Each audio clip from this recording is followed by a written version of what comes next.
महाभारत के बाद की महागाथा एपिसोड 14। ऋषि कन्या प्रम द्वारा मिट्टी के पात्र में जल लेकर रोरू के पास आई और बोली, जल ग्रहण कीजिए।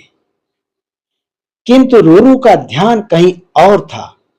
वह अपने ही विचारों में खोया हुआ था।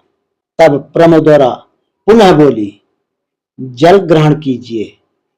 प्रमद्वरा के स्वर को सुनकर रुरु चौंक कर देखता है और कहता है, अब इसकी कोई आवश्यकता नहीं, मैं फिर कभी आ जाऊंगा।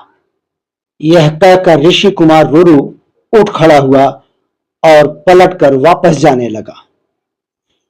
किंतु जाते समय वह मुड़ मुड़कर पीछे भी देख लेता था। रुरु के कार्य को देखकर प्रमद्वरा स्वयं से बोली, निराले स्वभाव का युवक है यह।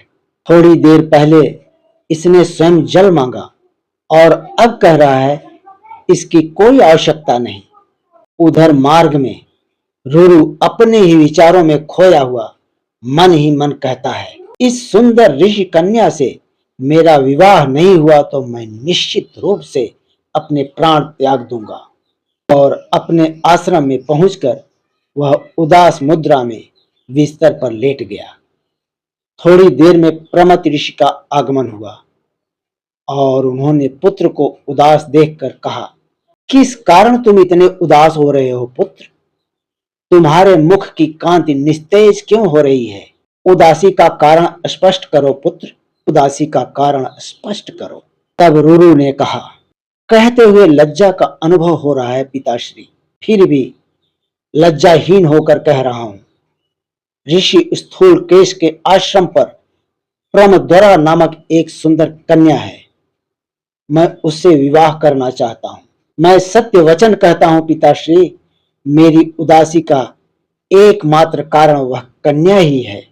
पुत्र के वचनों को सुनकर प्रमथ ऋषि बोले, उदासी त्याग कर प्रसन्न हो वत्स। मैं अभी ऋषि स्थूलकेश के पास जाकर तुम्हारे विवाह हेतु बातचीत करूंगा। रुरु को ढांढस बंधाकर प्रमथ जी ऋषि स्थूलकेश के पास गए और बोले, प्रणाम ऋषिराज। ऋषि स्थूलकेश ने भी उनके प्रणाम का उत्तर देते हुए कहा, प्रणाम ऋषिवर। अहो भाग्य हमारे, आइए विराजिए ऋषिवर। प्रमथ ऋषि उनके पास आसन पर बैठ गए और बोले, ऋषिराज, एक आवश्यक कार्य आ जाने के कारण मुझे आपके पास आना हुआ। यह सुनकर स्थूलकेश प्रसन्नता व्यक्त करते हुए बोले, हमारे योग्य कोई सेवा हो तो निसंकोच कहिए ऋषिराज। तब प्रमथ ऋषि बोले, ऋषिवर, मेरा पुत्र रुरु आपकी कन्या प्रमद्वरा से विवाह करने का इच्छुक है। यह सुनकर ऋषि स्थूलकेश के प्रसन्नता की सीमा न रही। उन्होंने प्रसन्नता व्यक्त करते हुए कहा, यह तो मेरा सौभाग्य होगा ऋषिराज, यह तो मेरा सौभाग्य होगा। मेरी कन्या का विवाह आपके पुत्र से संपन्न हो जाए, अपने आप को बहुत भाग्यशाली समझूंगा। प्रमथ ऋषि ने कहा, आपका बहुत बहुत धन्यवाद ऋषिवर। पुनः ऋषि स्थूलकेश बोले, जाइए ऋषिवर, प्रसन्नता पूर्वक अपने आश्रम को जाइए। शुभ लग्न शुभ मुहूर्त आने पर मैं अपनी कन्या का विवाह तुम्हारे पुत्र से कर दूंगा।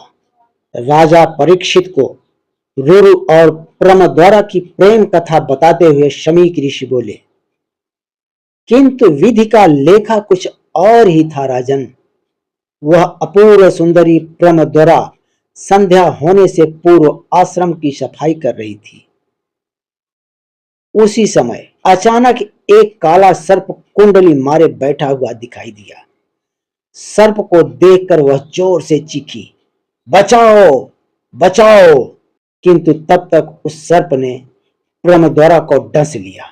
पुत्री का तेज स्वर सुनकर ऋषि स्थूलकेश भी शीघ्रता पूर्वक आते हैं और देखते हैं कि प्रमद्वरा तड़प रही है। उसके मुख से फेन निकल रहा है और थोड़ी देर बाद उसका प्राणांत हो गया। वहां आसपास के अन्य ऋषि भी आ गए। सभी आपस में विचार विमर्श करने लगे। इस साफ सुथरे स्थान पर विषधर के आने का क्या प्रयोजन? निश्चित रूप से काल की प्रेरणा से ही ऐसा हुआ। तब दूसरे ऋषि ने कहा, आपका कथन सत्य है ऋषिवर। प्रमद्वरा की मृत्यु का समाचार जब रुरु को प्राप्त हुआ तो वह अत्यंत व्याकुल हो गया। व्याकुलता में ही वह भागता हुआ ऋषि की कुटिया में पहुंचा और प्रमद्वरा के मृत शरीर पर उसकी दृष्टि पड़ी तो वह जड़ के समान हो गया। उसके चेहरे की व्याकुलता बहुत अधिक बढ़ गई। विह्वल होकर वह प्रमद्वरा के निकट पहुंचा और विलाप करते हुए बोला, ओह मेरे प्रभु, यह कैसी कठिन परीक्षा है। मैं बहुत ही भाग्यहीन हूं। प्रमद्वरा के साथ मेरे भी प्राण निकल जाएं तो अच्छा है। अब मैं किसके लिए जीवित रहूं? मैं भी अपनी मृत्यु का आवाहन करता हूं। तब उसके आत्मा से आवाज आती है, क्या तुमने कभी विचार किया कि तुम्हारी मृत्यु से तुम्हारे माता पिता कितने दुखी होंगे और तुम्हारी प्रिय प्रमद्वरा को भी कोई लाभ न होगा।